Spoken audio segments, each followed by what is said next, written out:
어느 날이었다. 대학생 한 명이 나를 찾아왔다.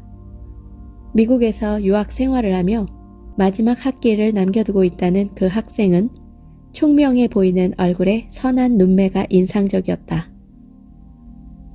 내가 쓴 책을 읽고 그동안 무척 만나보고 싶었다며 수줍어하는 모습을 보니 나도 모르게 삼촌 미소가 지어졌다. 나에게도 저런 시절이 있었는데 싶기도 하고 글쓴이를 찾아 나선 용기가 대견하기도 했다. 호감을 갖고 이야기를 나누다 보니 그 학생의 소박한 포부가 눈에 들어왔다. 선한 영향력을 세상에 전하고 싶어요. 거창한 건 아니고요. 그저 제가 할 수 있는 일을 차근차근 해보려고요.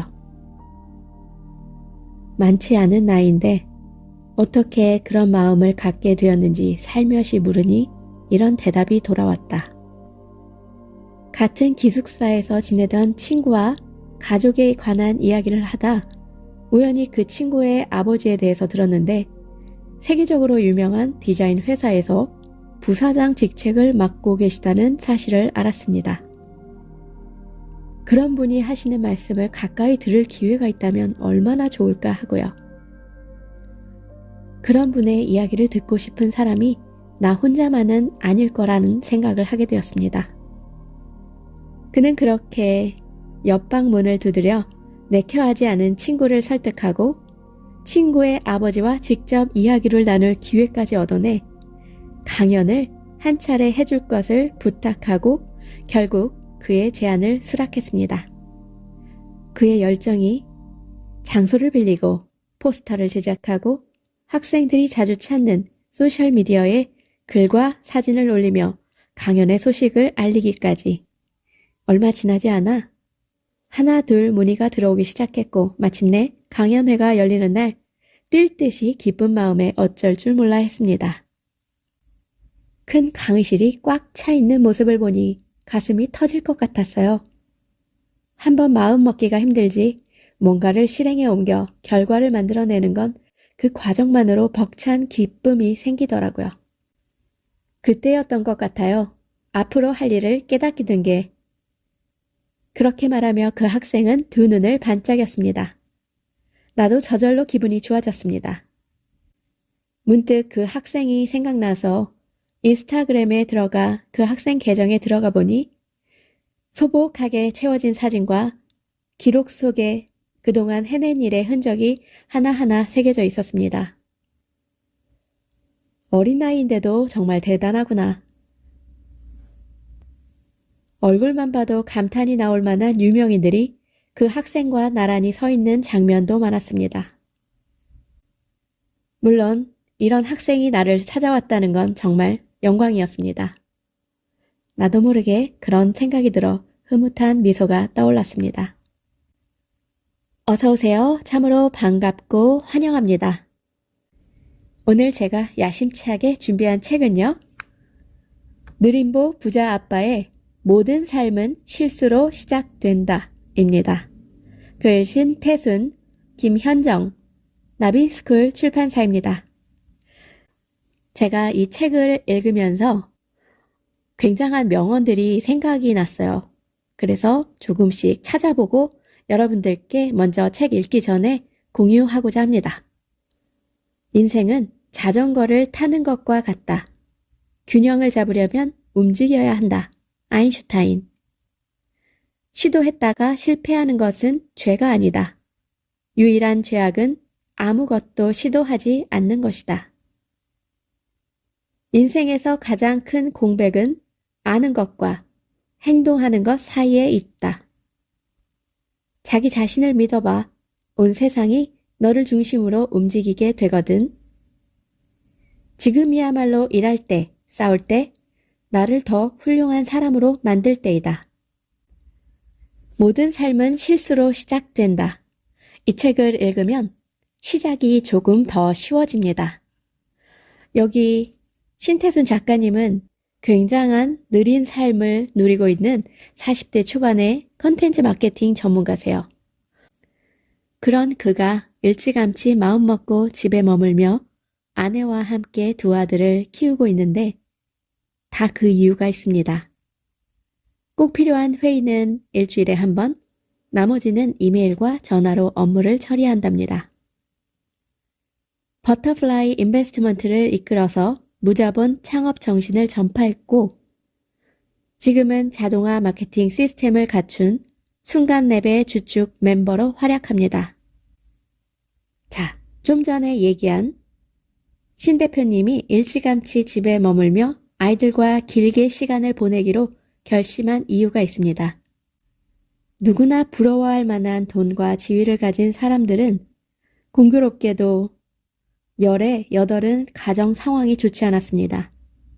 어떤 사람은 아내와의 불화, 또 어떤 사람은 자식과의 불화로 골마가고 있었습니다. 신 대표, 들어본 적 있지? 하루하루가 지옥이라고. 내가 딱 그래. 낮에 일할 땐 그래도 괜찮아. 결제 서류에 사인을 하고 임원진과 회의를 하면 다른 생각은 할 겨를이 없으니. 그런데 해가 가고 퇴근할 시간이 다가오면 마음이 불안해. 남들은 집이 쉴 곳이라고 하던데 난 아니야. 대문 앞에 서면 겁부터 나. 오늘은 또 어떤 난리를 겪을까 싶어서. 어떻게든 시간을 늦춰보려고 술 약속도 잡고 친구도 만나보지만 그것도 하루 이틀이야. 매일 그럴 수 없는 노릇이잖아. 왜 이런 지경에 이르렀을까 생각해보면 돈이 불어나는 재미에 빠져 아내와 자식을 내버려 둔 게 원인인 것 같다고 했다.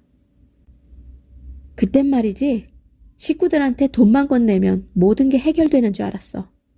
자만했던 거지. 삐걱대고 있다는 걸 눈치채면서도 일부러 모른 척했어. 남들보다 잘 살게 해주는데 뭐가 문제냐고 우기면서 말이지. 그런데 말이야. 호텔, 레스토랑에서 30만 원짜리 스테이크를 썰어도 동네 국밥집에서 8천 원짜리 순댓국을 먹어도 배부른 건 똑같더라고. 비싼 걸 먹을 때 잠깐 으쓱한 거? 그게 다야. 그걸 너무 늦게 깨달은 거지. 애들이 한창 자랄 때 문제가 생기면 윽박부터 질렀어. 애가 주눅이 들어 내 앞에 섰는데 집안 망신시킨다며 목소리를 높였지. 애가 무슨 생각을 하는지, 진짜 문제는 뭔지 1시간만 이야기를 나눴어도 좋았을 텐데 왜 나한테까지 그런 말이 들리게 하냐며 짜증을 냈어. 지금은 아내고 자식이고 남들보다 대면대면해. 지금 와서 후회해도 소용이 없지만 피눈물을 흘리면서 생각하곤 해. 애들이 한창 어릴 때 아내가 나를 필요로 할 때 진즉 곁에 있어줄걸 하고 말이야. 이렇게 누군가는 조금 일찍, 누군가는 조금 늦게 깨달을 뿐 후회하는 말들은 다들 비슷했습니다. 나는 조용히 귀를 기울였고 그러면서 생각했습니다. 두 아이가 어릴 때 함께 할 시간을 더 만들어 봐야겠다고 말입니다. 자식들과 긴 시간을 보내다 보면 당연히 감정이 상할 때가 있다. 비교적 느긋한 성격인 나도 두 아이와 씨름하다 욱하고 성질이 올라올 때가 많다. 그럴 때면 화도 내고 평소보다 목소리도 높아진다. 다행인 건 아이들과 이야기를 나눌 겨를이 많다는 거다. 가까이 붙어 있으니 티격태격할 일이 잦지만 솔직하게 사과할 기회도 많다. 어떻게 하면 애들이랑 잘 지낼 수 있어요? 주말 이틀 놀아주는 동안에도 화가 불끈불끈 올라오는데 내 성질에 못 이겨 소리를 지르면 아내가 곧바로 한 소리 한다니까요. 뭘 그런 것도 못 참느냐고 하면서. 그럴 때면 난 아무렇지 않게 대답을 한다. 저도 그래요. 무슨 말씀을, 신태순 대표님은 좋은 아빠잖아요. 나도 똑같다고 말해도 좀처럼 믿지 않는 눈치다. 그럴 땐 웃고 만다. 아이들과 편하게 지내는 방법을 언젠가 깨닫게 될 거라 여기며 말이다. 여러분들, 괜찮은 척하지 마세요. 우리 신태순 대표님은 어릴 적부터 부모님께 큰아들로서 진중한 아이였습니다. 그런데 어떤 일이 벌어졌는지 한번 보시죠. 어휴, 그 집 큰아들은 어쩜 그리 차분해? 중학생이란 게 믿기질 않는다니까요. 우리 애랑은 하늘과 땅 차이예요. 어머, 공부도 그렇게 잘한다면서? 태순이 엄마는 부러울 게 없겠어. 애 표정 좀 봐. 어른이네, 어른. 주변에서 이렇게들 말씀하시면 어머니의 얼굴이 밝아졌습니다. 워낙 태순이가 진중해서요. 장남이라 그런가 봐요. 이렇게 자랑스러워하는데 이 자랑스러운 큰아들의 이미지가 쌓여갈수록 내 얼굴에선 표정이 사라졌습니다. 공부도 힘겨웠지만 당연히 해야 하는 효도라 여겼습니다. 점점 속이 시끄러워가고 겉으로는 아닌 척했습니다. 우리 큰아들 별일 없는 거지? 어머니가 물으실 때마다 얼른 고개를 끄덕였습니다. 감추는 게 최선이었으니까요. 걱정을 끼치고 싶지 않았습니다. 하지만 마음에 생긴 실금이 점점 벌어지는 걸 막을 순 없었습니다. 신태순 대표님은 말이 없을 때 어쩐지 표정이 무서워요. 가만히 있으면 익숙한 무표정이 떠오르는 모양이다. 울고 웃고 화내고 속상해하는 감정들이 나를 건강하게 만든다는 걸 잘 알고 있는데도 곳곳에 남아있는 예전의 흔적이 불쑥불쑥 바깥으로 튀어나온다. 힘들 땐 힘들다고 말해도 돼. 무조건 괜찮다고 할 필요가 없어. 요즘 내가 아이들한테 자주 들려주는 말이다. 그러면 알겠다는 듯 고개를 크게 끄덕이곤 한다. 뭐든 참아내려는 첫째도 부쩍 자기 주장이 강해진 둘째도 언제까지나 다채로운 표정으로 세상을 대할 수 있으면 좋겠다. 네, 여러분. 그때그때 올라오는 감정을 억누르지 마시고요. 그때그때 올라온다면 바로 청소할 수 있는, 무의식을 청소할 수 있는 아주 고마운 때이니까 그 고마운 감정들을 귀한 손님인 양 토닥토닥 해주시기 바랍니다. 어린 시절 여름이면 자주 듣던 말이 있는데요. 자면서 선풍기 틀고 자면 죽는다고. 산소가 다 날아가 버려서. 그런데 반박할 생각조차 못하던 나는 그 말을 고스란히 믿었습니다. 그런데 알고 보니 거짓이라니 조금 허무한 생각이 들었습니다. 나중에 커서 잘하는 일을 하면서 살아야 해. 좋아하는 일을 직업으로 삼으면 반드시 후회할 일이 생긴단다. 어릴 때부터 이 말을 귀에 못이 박히도록 들었습니다. 무자본 창업에 관한 상담을 하며 비슷한 고민을 하는 사람들을 만났습니다.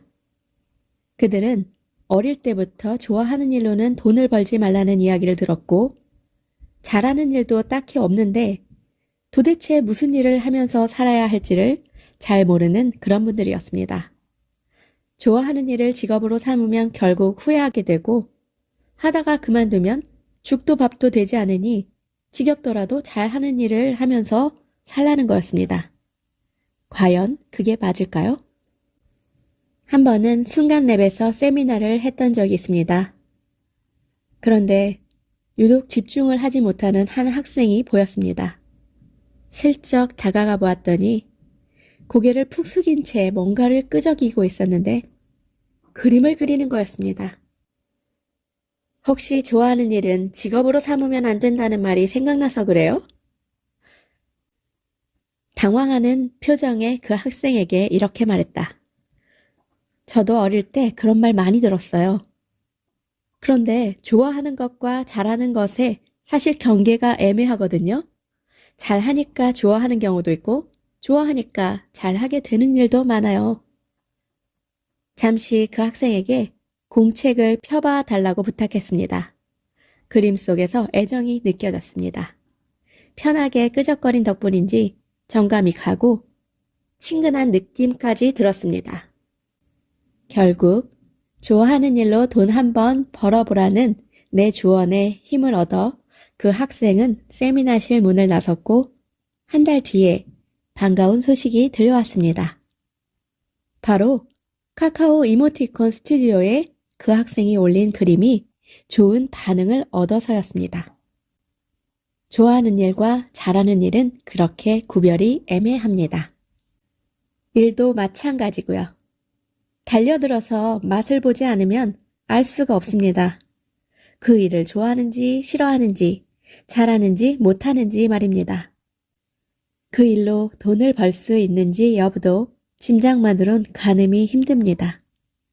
나한텐 노래가 그랬는데요. 좋아하는 마음은 있어도 그걸로 돈을 벌 엄두는 내지 못했습니다. 그러다 여름방학에 고향에 내려가 우연히 노래 자랑 대회 포스터를 보았는데 바닷가에서 한창 행사 준비를 하고 있었습니다. 기분 전환이나 해볼까 하는 마음에 참가했는데 생각지도 못한 상금을 받았습니다. 덕분에 주머니는 두둑해졌고요. 나는 어릴 때부터 말이 없는 편이었습니다. 그런데 강의를 시작한 건 보험 영업 때문이었습니다. 무작정 사람들을 찾아다니기는 너무 힘들었으나 경제 강의를 하며 이름값을 높이면 보험을 파는데 도움이 될 거라 생각했고 처음엔 어눌하고 실수도 많았지만 자꾸 하다 보니 말솜씨가 늘었습니다. 이젠 잘한다는 소리까지 듣습니다. 그런데도 여전히 말하는 것보다 듣는 게 나에겐 편합니다. 좋아하는 걸로는 돈을 벌기 힘들다지만 나한테 듣기는 좋아하는 동시에 잘하는 일이기도 합니다. 그냥 듣기만 하면 무슨 소용이 있겠느냐라고 하시겠지만 기업 코칭을 하면서 내 밋밋한 듣기가 오히려 장점이 되곤 합니다. 말없이 귀를 기울이는 모습에 믿음이 간다고 했습니다. 충고가 때론 쓸모가 없다는 사실을 깨달았습니다. 만약 내가 말솜씨를 뽐냈다면 코칭을 10년 넘게 해오지는 못했을 겁니다. 대학에 들어가서 강의실보다 동아리방을 더 자주 기웃거리던 나는 공부보다 춤 익히기에 시간을 쏟았습니다. 아직 낭만의 끝자락이 남아있던 대학 시절이었습니다. 하지만 타고난 성향 자체가 걱정이 많고 조심스러웠던 나는 굉장히 부유한 선배들의 만류에도 불구하고 그만 가봐야 된다는 말로 일어서서 중앙도서관에 밤새 운영하는 열람실에 자리를 잡았습니다. 스스로 균형을 잘 잡고 있다고 생각했지만 양쪽 세상의 경계에 위태롭게 서 있을 뿐이었습니다. 춤과 노래가 흐르는 자유로운 세상과 책과 공부로 가득 찬 답답한 세상. 그 어느 곳에도 온전히 머물지 못한 채 매일같이 조바심만 내고 있었던 나. 생각해보면 그때 마음 한구석에서 이렇게 살면 안 된다고 외치는 소리가 들렸던 것 같습니다. 하지만 나는 그 외침을 무시했습니다. 스스로 구할 소중한 기회를 날려버린 것입니다. 계획대로 되는 일이 없다는 걸 알게 된 게 비교적 최근의 일인데요. 인생의 어느 부분을 되돌아보아도 생각지도 못한 곳에서 문이 나타나고 열고 보면 나쁜 일이 기다린다고 해서 끝까지 잘못된 결과로 남는 것도 아니고 행운이라고 여겼던 일이 나중에 불운으로 바뀌는 경우도 허다했습니다. 착실하게 올바른 길을 가고 있다고 여겼던 대학 생활도 마찬가지였습니다. 그런 고지식한 생각은 뒤늦게 나를 고생시켰고 진즉 치러야 할 방황을 졸업할 무렵에야 겪었던 겁니다. 이렇게 온갖 실수를 저지른 후에야 어떻게 살아야 할지 어렴풋이 길이 보이기 시작합니다. 그래서일까요? 한참 크고 있는 아이들을 바라보며 아내가 걱정할 때마다 나는 툭 던지듯 이야기합니다. 그냥 두자. 실수도 자꾸 해봐야 늘지. 요새는 아침에 눈을 뜨면 가슴이 두근거립니다. 아침이 밝았구나. 오늘은 또 뭘 해볼까? 자, 우리 신태순 작가님의 모든 삶은 실수로 시작된다. 함께 읽어봤는데요. 우리 신태순 작가님께서 이번 주 일요일에 2번에 걸쳐서 직강을 엽니다. 첫 번째는 카페 할인에서 카페 할인은 세종시에 있습니다. 그리고 두 번째는 청소년을 위한 직강인데요. 저기 대전 유성구에 레아 북카페에서 진행합니다. 여러분들 아쉽게도 카페 할인, 세종시에 있는 카페 할인은 마감이 되었고요. 청소년을 위한 우리 신태순 작가님의 직강은 아직 열려있는 것 같거든요. 우리 직강을 원하신다면 레아 북카페로 전화해보시면 되겠습니다. 제가 전화번호 더보기란에 올려드릴게요. 네. 우리가 매일매일 자전거를 타듯이 균형을 잡는 모습, 가만히 있으면은 자전거가 넘어질 거예요. 하지만 페달을 밟으면서 움직인다면 균형을 잡으면서 하루하루 설레게 여러 가지 방향을, 아름다운 풍경을 바라보면서 사는 삶, 너무 아름다울 것 같지 않아요? 우리 나비스쿨의 모든 삶은 실수로 시작된다 였습니다. 여러분들 감사하고 사랑합니다.